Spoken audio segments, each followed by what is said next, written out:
and serving you on TV, online, and on the go. This is Valley News Live at 10.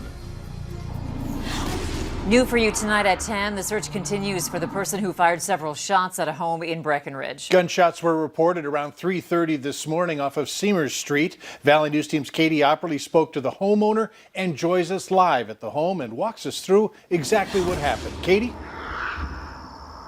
Mike, Andrea, I'm here right outside the house here in Breckenridge. You can count 1, 2, 3, 4, 5, at least 7 different gunshots. They were all fired, one even going through the window and into the living room area. Officials say they responded to the call of gunshots and found an SUV in the area. They tried to pull it over and it took off, and they lost sight of it. The SUV was found again just across the river in Wahpeton. A gun inside, but no suspect. Officials say the SUV was stolen out of Wahpeton. Now the search continues for the person or people involved. I spoke with the homeowner earlier today, and she says she was asleep when it all happened, woken by the noise. She says she never anticipated that it was gunshots. We also spoke to a nearby neighbor, John, who tells us that many people won't be sleeping easy tonight, knowing the suspect is still on the loose.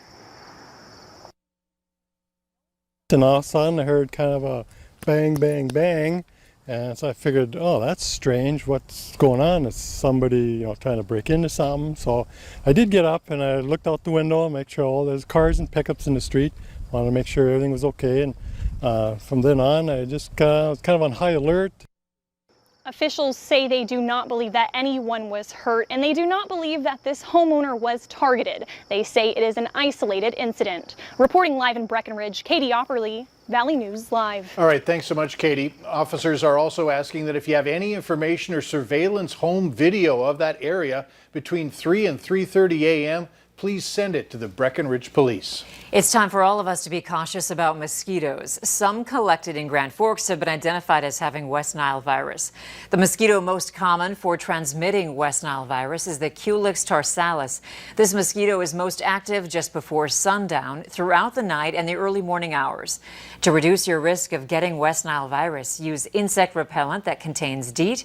Limit outdoor activities between dusk and dawn when mosquitoes are active. Wear long pants and long-sleeve shirts when possible, and also eliminate standing water around your house. We're awaiting word from authorities on the name of the man killed today in a lawnmower accident. Authorities say that the investigation continues and that they are notifying relatives. Police were called to a rural home near Holly, Minnesota just before 2 this afternoon.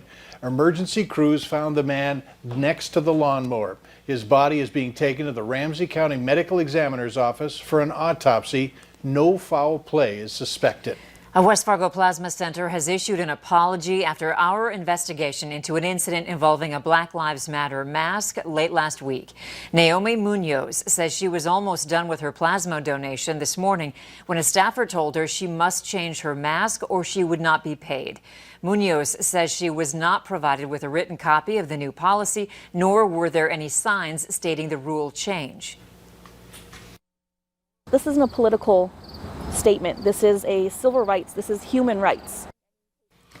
In a statement, BioLife says, quote, it made a mistake or rather a mistake was made, and they have since apologized to Munoz. They also say donors' masks can have writing on them as long as there's no profanity. You can find their statement on our VNL News app. We have an update for you on the newest COVID-19 numbers in our area. Minnesota reporting another 359 confirmed cases of COVID-19. That's along with 9 new deaths. In total, 1,721 deaths have been attributed to the disease in Minnesota. In North Dakota, there are 136 new cases, 2 new deaths. The death toll now sits at 128. The daily positivity rate in North Dakota is up to 7.2%. An investigation is underway after a large metal debris pile in St. Paul caught fire today. It filled the sky with thick smoke that could be seen for miles. Investigators say the fire at Metro Metals Recycling was fully engulfed when firefighters arrived on the scene.